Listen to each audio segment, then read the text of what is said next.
This happened about a year ago now. To set the scene, my darling dear friend, we'll call her Alice, F24, was getting married to her girlfriend, F23, of 4 years. We'll call her Jenny. From what I know, Alice and Jenny met when they were 15 on their high school's cheerleading team and did not get along. I mean actual screaming matches in the parking lot type beat. I'm talking lawn chairs and popcorn were out when they got into it. Skip to a remarkable, earth-shattering junior year, and Jenny's prom date just kissed Alice at the prom. When Alice, who is staunchly anti-cheaters and may or may not be plotting satanic rituals to perform upon such people as her mom was routinely accused of cheating despite no proof coming forth, found out that the guy was cheating, she and Jenny had a come to Jesus kumbaya where they proceeded to bond over messaging his parents and the entire basketball team in an act of shaming him. Now for the relevant come to. During this time, Alice and Jenny started staying over at each other's houses. It should be noted that Jenny and Alice are both very feminine and Jenny is black. I wish it wasn't relevant, but it's a little relevant. Jenny met Alice's parents. I do want to say that I personally met Alice's parents during our collective freshman year of college, which is when I met Alice and Jenny. Her mom is a saint and I absolutely adore her. Should she ever read this, which she almost definitely won't, then I would actually literally biblically take a bullet for you, Mrs. J. Her dad, M48, we'll call him Chad, is a bit of a red pill podcast listening loser, and that's if I'm being charitable. He's weirdly homophobic, transphobic, and misogynistic while also ranting the ear off of anyone who will listen about how he's a savior of these people. I don't have all the details of what happened to make Jenny hate him, but I do know it has something to do with him repeatedly referring to her as the black chick despite knowing her name. But I digress. Cut to college. I've just met Alice and Jenny, love them dearly, and have the misfortune of meeting Chad in the flesh. It should be noted that Alice came out when she was 17 and Jenny's family is very supportive and has a few other queer family members within the unit. Despite Alice coming out as gay, her dad, and I have seen the texts, I shit you not, said that it's normal for everyone to have sexual feelings for the same gender. Don't worry about it and find a man too, redacted, you good enough that you forget about it. I wish I was joking, but he did send that text to his daughter. But it was at that time that I heard Alice and Jenny had just gotten together and I was happy for them, so Alice blocked Chad for a bit and all was well, until the wedding. I know that Chad knows that Alice and Jenny are together. I know that Chad knows that Alice and Jenny got engaged. I was at the engagement party where he was present. But apparently even reality can't stop Chad. It'd be iconic if only boldness wasn't wasted on the wretched. Chad also has a history of smoking no matter the location and pretending not to see no smoking signs. Still, Chad called Alice during a girls' night, absolutely pissed that she was taking the joke this far and had to stop living with Jenny or men would get the wrong idea. He started saying something about her biological clock and having his DNA when Alice very firmly cut him off and asked what he was talking about. Apparently, somehow, some way, Chad thought that her wedding invitations were a joke. It was a spin-off of the and they were roommates joke, so on the invitation was a glittery pink and they were wives that we'd designed after a few daiquiris. After a back and forth on speakerphone, Alice hung up after telling him that he was an idiot for thinking that she was in a long-standing joke about having a girlfriend for 4 years. You might be wondering where Alice's mom is in all of this. Blissfully uninvolved. The best part of Mrs. J and Chad is that it's an open secret that she desperately wants to divorce him but won't until all of their children together are 18 because she wants to preserve normalcy for the kids. As of today, they should be getting a divorce in about 5 months. She very seriously makes her stance clear that she loves her children and is thrilled to welcome Jenny as her newest daughter. So, we get to the night before the wedding and we're jazzed. I'm going back and forth between suites at this gorgeous venue passing notes between Jenny and Alice like they're lovesick teenagers. I'm doing the thing, we're giggling and having fun, and between both parties, which just consists of our entire combined inner friend group from college including the he's, she's, and they's, we're having the best time. Until Chad walks into Jenny's suite. You heard that right. Jenny. Not Alice, his daughter. He was lucky to be invited to the wedding in my opinion, but this was insane and I only heard the half of it. Supposedly, he knocked on the door and walked into the room when someone opened it to ask what was up and he started laying into her on how she was a bitch, unclean, and pulled out printed photos of the devil according to the Christian Bible and left. So they're sitting there after this whirlwind and the guys are making sure Chad left. That's when I walk in, hear the situation, then rush back to Alice to make sure her room wasn't next on his hit list. Get this, Chad isn't religious. Like actually. Like literally. Also, according to Alice, he had stopped taking his medication a week prior to be more present at her wedding, but that medication was what kept him from hallucinating. We shook it off as best as possible and took an early night to chill before the wedding.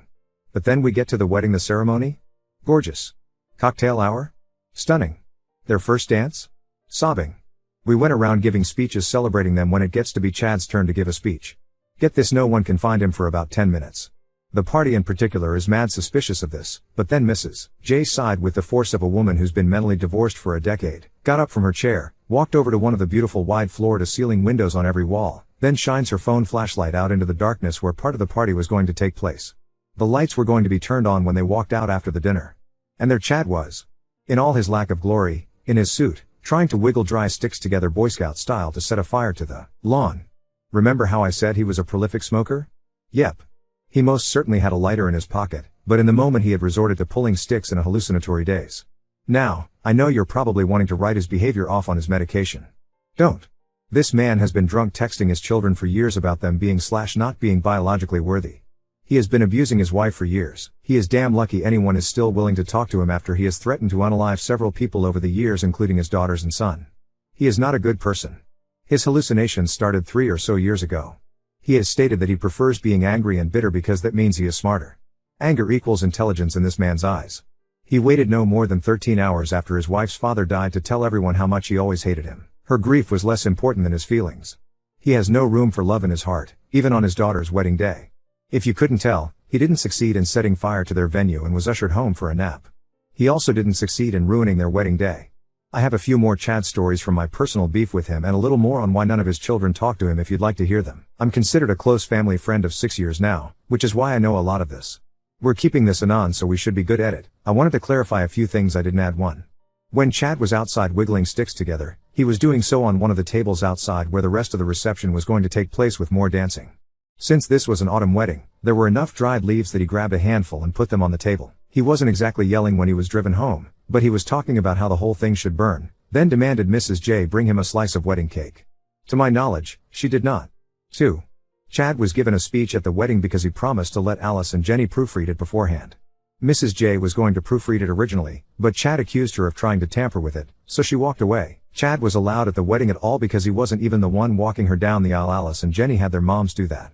He didn't have a ton of responsibility, and up until the night before, he'd been on a 2-month stretch of being relatively normal. He'd been taking his medication and seemed to be putting in the work to improve their relationship. Then he stopped taking his medication consciously. 3. Whenever Chad is asked about why he tried to light the venue on fire, albeit poorly, he states that never happened. Sometimes he'll joke and say that he was just trying to set up a bonfire for his little girl to remind them of when they used to go camping. Spoiler, he went camping with Alice's younger sister, not Alice. He has always mixed up his children, this isn't new. 4. Chad is still in Alice and Jenny's life. He started taking his medication again immediately after the wedding, followed by a text saying that Alice was being unfair for letting her own father leave. He's normal half the time, but I suspect that when Alice and Jenny start welcoming kidlets into their family, they'll go lower or no contact. They currently see him twice a month. Update 1. I'd like to say that I also just don't feel bad about this, and I'm more than willing to accept that I'm an a-hole. In the last 2 weeks, my original post had our friend group talking a little bit more about what happened during Alice and Jenny's wedding last year. It should be noted that they were 22-23 when they got married and 23-24 now, but most of our friend group is between 21 and 25. A lot of us are still in the last legs of university or grad school right now.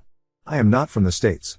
I'm 22 and just started grad school this past year. Their anniversary party was last Saturday so that everyone could attend, but it's not their actual anniversary date.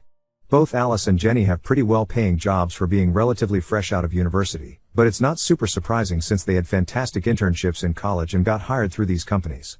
They have a good-sized place, not a house because literally who can afford that, and just adopted 2 cats and a retired service dog. In comes Chad. Oh, Chad. Basically, one of the main issues with Chad and I in particular is that I'm not from the States. I still have an accent, since English is not my first language, but I'm absolutely fluent and you can hardly hear my accent at all. Emo. I'm also pretty pale, so that's why I'm guessing he didn't realize it sooner into our vague acquaintanceship through Alice. I'm also the only person in the friend group that wasn't born in America, but our friend group is very diverse besides that. After the catastrophe of the wedding, it's a shock that Chad was allowed to come to the party at all. He did, however, seem to get better in the last few months, and Jenny in particular is very forgiving, so she pushed to invite him. This was fine for the most part, since Chad was actually genuinely looking to have gotten a little more normal. I wrote my original post in the mindset of a person who hasn't interacted with Chad in well over 3 months. Supposedly he switched up his medication and seems to be more normal, and I was actually sort of happy for Alice. As much as I dislike the man, I want Alice to have this part of her support system. But then we get to the party. Chad was super respectful and thankful about the invitation to the party up until a week before when he asked, out of the blue, "Is Cheerios coming?" Alice replied that yes, of course I'm going, and I made them a cake. Radio silence since then until the day of the party, where Chad sent a text saying he was on the way. Chad walks in, and who does he see? Oh yeah, me. I was by the door chatting with a friend when Chad walks in, looks at me, and just says "you mother redacted." I know Chad isn't my biggest fan, but I was a little taken aback considering this is the first time Chad has talked to me since the July 4th party. I tried to make a joke with finger guns and say "you mother redacted" right back to him, but he didn't think it was very funny. Instead, he decided to tell me how immigrants are going to hell. Like, bro, hello to you too? Well, he told me that he didn't want to see me for the rest of the party and that I should leave and never come back or avoid him for the rest of our lives. I did tell Alice and Jenny about this the other day, but they didn't hear a word about this exchange for the rest of the night. You might be wondering why. The fun thing about this party was that there were many planned games. Planned partner games, even, where you could choose your partner. Charades, Cards Against Humanity, blind drawing, Pictionary, a scavenger hunt, and a fun murder mystery to round off the night. All two-person adjusted partnership games that Alice and Jenny planned so that everyone could have fun whether or not they were drinking. If you haven't guessed what I did just yet, I want you to just imagine what I could have done with this information, this conversation, and the knowledge that literally no one there wanted to be Chad's babysitter for the night. Every single time it was called for people to find a partner, I latched on like a tapeworm, a leech, even a glued down magnet on metal. Every time Chad tried to find a new partner or sit out, I was there. There was one point where I literally jumped over the side of the couch just to keep him from partnering with Alice so that she could enjoy her anniversary, because I could tell that he was going to say something about me to her and she would have gotten upset about it. Then Jenny would have been upset. Then Chad would have yelled, so I just cut out the middle man. Every time he tried to make a comment about me, I'd talk loud and proud right over him. He'd try to pull out a cigarette and smoke indoors. I'd snatch it out of his hand, thank him for the offer, and stuff it in my pocket. He'd try to run off. I'd offer to grab us buddies drinks mid-game. He'd try to complain to someone. I'd loudly laugh and say, "Wow, what a funny joke, Chad." Right, Chad? Wasn't that a joke? At Alice's anniversary party? At any point, if he walked away, I was right on his heels, telling him all about where I lived before moving to the States. Eventually I think I broke part of his nasty, no good spirit, because at the end of the night he was nearly falling asleep on the couch before he was ushered into a car. If you're wondering, I only grabbed him mocktails. The guy couldn't even use alcohol as an escape. I was also absolutely exhausted, but the only thing he managed to say to Alice was a tired congratulations and a complaint about the booze, so she was pretty happy. Jenny was also thrilled that her father-in-law didn't manage any racist remarks to her. To be perfectly honest, I was kind of miserable the whole night, but that's what friends are for. The party wasn't for me to get absolutely sloshed, despite that being the plan. It was for Alice to enjoy her party and try her best to maintain her low-contact relationship with her dad. If it were me, I'd cut contact with no sweat off my back. But it's not my relationship, and, thankfully, that's not my father. It's not my decision to make, but I do feel a little vindicated in knowing that I made Chad's night his worst nightmare. Mrs. J also had a good time as far as I know, but part of my mission was also letting her have a night off from being Chad's babysitter, so I avoided her at all costs. Anywho, I made myself the sacrificial lamb last week. I'm definitely at least a little bit of an a-hole, but I think I could make a business out of being the ultimate Phil distractor. Edit, for those of you asking for Mrs. J's reaction, I can deliver. So, this happened last Saturday, but I only got to meet back up with Alice and Jenny on Wednesday this week. I was meeting them at my apartment for our Wednesday movie extravaganza that we've been doing since sophomore year of university, and of course we were chatting about their engagement party. Now, something about me is that I can't keep my mouth shut to save my life, okay? I'm a professional yapper of anything that I haven't been explicitly told not to share. I'm a secret keeper until death, but everything else is fair game unless there's a clear indication that it shouldn't be shared around, embarrassing, excessively personal, etc. Alice said that Mrs. J had commented on their usual phone call that apparently Chad had been pretty upset since the party. Not in a violent way, but in the way a toddler pouts about being put in timeout. I immediately started laughing my butt off about it and shared what had happened that night. Alice was a little upset that Chad had to be corralled into behaving, but was ultimately happy that I put a stop to any antics. Jenny just found it funny in general and asked me if I hire out my services for weddings. Alice also called Mrs. J and put her on speakerphone and said that she had to hear about me saving the night. Mrs. J actually asked me if I wanted payment for it. She said this mostly joking, but I could tell she was at least a little serious. She said that she'd been really anxious for the first half of the night about Chad doing something insane to ruin the night and that it serves him right for being an idiot and that he'd made other comments about my immigration status before. Apparently, they'd gotten into a minor argument the morning of, so she'd been convinced he would lash out somehow. I guess I not only saved the party, but also made Chad chill for the week. I didn't let her pay me of course, but Alice and Jenny dropped off a bottle of vintage red today, so I'm happy as a clam. I am a little concerned that my actions might have made him a little violent, but I don't think Mrs. J would stay if he did, considering she's already plotting divorce. Now on to second story. Couldn't fire my bird-phobic employee despite his actions that severely injured a coworker, which led to her quitting an industry-wide gossip. I'm a manager. I'm having an issue with the two of my staff, Liz and Jack. They were returning from an off-site meeting and had parked in front of our building. According to Liz and other witnesses, there was a bird on the sidewalk and when it flew away Jack ran. Liz was less than a step ahead of him and he pushed her out of the way when he was running. Liz fell off the curb and got hit by a car that was parking. She ended up covered in bruises and breaking both bones in one forearm. Liz had to be taken to the hospital in an ambulance. The breaks were in the middle of her forearm and were so bad that Liz had surgery on her arm the next day and required a total hospital stay of 4 days. Jack didn't try to help Liz after it happened. He stood far away and came into our building as soon as the ambulance arrived. Jack told me, my boss in HR, he has a phobia of birds, and later produced a letter from his therapist stating he has been in therapy and treatment for ornithophobia and anxiety for over 2 years. He explained it was why he tried to run from the bird and said he didn't help Liz after she got hit because the bird landed on the ground close to her. Understandably, Liz is angry. She wants Jack to be fired. HR was wary of firing Jack when he has had no previous trouble and has a phobia and mental illness that rise to the level of needing treatment, and so am I. When Liz found out that Jack wasn't going to be fired, she quit. Liz was working on a few projects, and without her there could be delays and extra costs incurred. We have tried to get her to come back, but she refuses unless Jack is fired. Jack called her with HR present to apologize, but she didn't accept and yelled at him. With Jack's permission, his phobia and mental health issues were explained to Liz, but she says she doesn't care. What should I do? I don't feel comfortable firing Jack or recommending it given what he disclosed. I'm not sure where to go from here. There was a police investigation because Liz was injured by a vehicle. Both the police and the driver's insurance company found Jack to be 100% at fault for what happened, based on multiple witness accounts that Jack had extended his arms back and then out when he pushed Liz and didn't just lightly bump into her. Liz agreed it was Jack's fault and not the driver. One of the mirrors on the vehicle was damaged when Liz was hit and Jack paid to have it repaired as a resolution with the driver, and everything between the driver and Jack has been settled. Jack has not been charged with anything. It is still a possibility that he might be. HR and Jack had attempted to keep in contact with Liz after she got out of the hospital to see if there was any chance of her coming back, but she never responded. Eventually both Jack and the company received a letter from a lawyer asking that they not contact Liz again. She never asked for money to pay her medical bills, didn't file a workers' comp claim, and didn't take any legal action against Jack. The legal department and the outside legal counsel who HR got a second opinion from had told Jack and the company to prepare for a claim and other legal action and advised all to settle because Liz had a strong case. Her letter stated she had decided to not take action and just wanted to move on for her own well-being. She now has another job. Our company was not contacted for a reference or employment history. I don't know if Liz told them what happened during the interview, but our industry in this area is small and I know for sure she has now told her new job everything that happened.